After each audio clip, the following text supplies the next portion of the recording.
Welcome to VP8 news. Medchal municipality ప్రాంతంలో గౌడవెల్లి విలేజ్లో Malkajgiri MP పట్నం సునీత మహేందర్ రెడ్డి, కాంగ్రెస్ పార్టీ గౌడవెల్లి గ్రామ కాంగ్రెస్ అధ్యక్షులు ఎం వినోద్ గౌడ్ మరియు కాంగ్రెస్ కార్యకర్తలు, మహిళలు డోర్ టు డోర్ ప్రచారం చేయడం జరిగింది.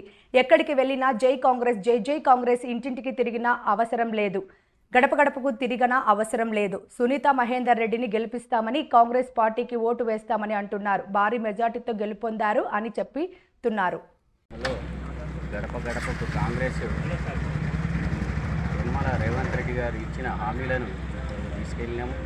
ఆ విధంగానే కూడా మహిళలు చెప్తూనే ఉన్నారు. మాకు ఫ్రీ బస్ ఉంది, కరెంటు కూడా ఫ్రీ అయింది, గ్యాస్ సిలిండర్లు కూడా కొద్ది మందికి పడ్డాయి, కొద్ది మందికి ఇంక పడలేవని అంటారు డబ్బులు. అవి కూడా ఎలక్షన్ తర్వాత అందరికీ పడతాయి. దానికి సమర్థించుకోవాలి జనాలు కూడా.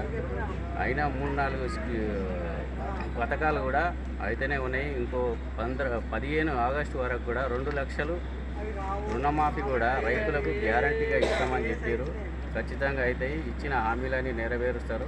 కాబట్టి ఖచ్చితంగా కాంగ్రెస్ పార్టీకి ఓటేసి అందరం కలిసి అత్యధిక మెజార్టీతో కాంగ్రెస్ పార్టీని గెలిపించాలని కోరుతున్నాం. జై కాంగ్రెస్.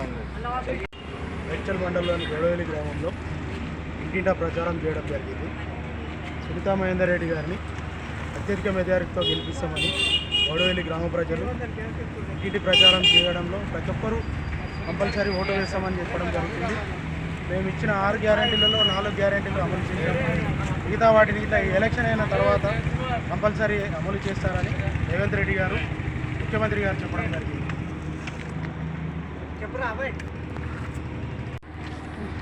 ఈరోజు గౌడవెల్లి గ్రామంలో ఇంటింటి ప్రచారం చేయడం జరిగింది.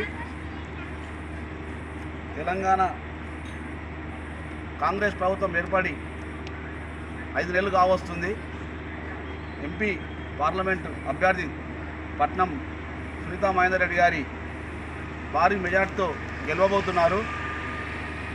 ప్రభుత్వం ఇచ్చిన పథకాలు మేము డోర్ టు డోర్ వెళ్ళడం జరుగుతుంది. ప్రతి ఒక్కరికి 0 బిల్ రావడం జరుగుతుంది. 80% అమలైనాయి. కొన్ని కారణాల వల్ల వాళ్ళు రాలేకపోతున్నాయి కొంతమందికి. అది కూడా ఎలక్షన్ తర్వాత కూడా చేస్తామని గట్టిగా మేము చెప్పడం జరుగుతుంది. ఫ్రీ కరెంటుగా 200 యూనిట్ కరెంటు కానీ, ఆర్టీసీ బస్సు కానీ, 10 లక్షల ఆరోగ్యశ్రీ కానీ, 500కే గ్యాస్ కానీ ఇవ్వడం జరిగింది. మాకు మంచి స్పందన వస్తుంది మా గ్రామంలో. గతంలో కూడా మేము పార్లమెంట్ అభ్యర్థి మా గౌరవనీయులు ముఖ్యమంత్రి వారు ఇక్కడ నుంచే గెలవడం జరిగింది. ఈసారి కూడా మేము భారీ మెజారిటీతో కూడా గెలవబోతున్నామని మాకు సూచనగా అనిపిస్తుంది. దీనికి మేము ప్రతి ఒక్క ప్రజలు చాలా సంతోషంగా ఉన్నారు. ఎందుకంటే ఇప్పటి వరకు కూడా ఏ ప్రభుత్వం కూడా ఇన్ని పథకాలు ఇవ్వడం లేదు. మా ప్రభుత్వం కంపల్సరీ ఇచ్చింది. రేవంత్ రెడ్డి గారు, మా ముఖ్యమంత్రి గారు అన్నమాట నిలబెట్టుకున్నారు. త్వరలోనే ఇంకా 1-2 గ్యారెంటీలు ఉన్నాయి.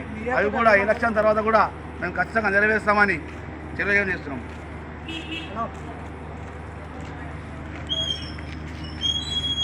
పార్లమెంట్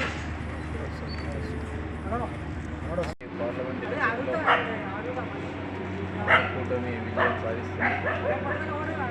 అత్యధిక మెజారిటీతో కూడా మేము ఈ 17 సీట్లలో మినిమం వచ్చేసి మేము 14 సీట్లే అనుకుంటున్నాం. కానీ ప్రజల యొక్క ఆశీర్వాదంతో ఇంకా పైన రావచ్చు అని చెప్పేసి మేము అనుకుంటున్నాము. రేవంత్ రెడ్డి గారి నాయకత్వంలో మేము ఉన్నటువంటి కార్యకర్తలు అందరం ఏకమై కూడా ప్రజల వద్దకు పోయి మేము మా ప్రభుత్వము చేపట్టినటువంటి ఇందులో నాలుగు కూడా సంపూర్ణంగా అమలు చేయడం జరిగింది. మిగతావి కూడా అంచెలంచెలుగా చేస్తామని చెప్పేసి ముఖ్యమంత్రి వారిలో చెప్పడం జరిగింది. కాబట్టి మేము కూడా ప్రజలకు వెళ్ళి మిగతా హామీలను కూడా 2 లక్షలు కూడా రైతులకు కూడా రుణమాఫీ కూడా చేస్తామని చెప్పేసి ఆగస్టులకు రేవంత్ రెడ్డి గారు కూడా మాట ఇవ్వడం జరిగింది. కాబట్టి అదేవిధంగా అంచెలంచెలుగా చేస్తామని చెప్పేసి మా యొక్క కాంగ్రెస్ పార్టీ విజయ సంకేత దిశలో ప్రయాణిస్తుంది. కాబట్టి జై కాంగ్రెస్, జై కాంగ్రెస్, జై కాంగ్రెస్, జై జై కాంగ్రెస్. కాంగ్రెస్.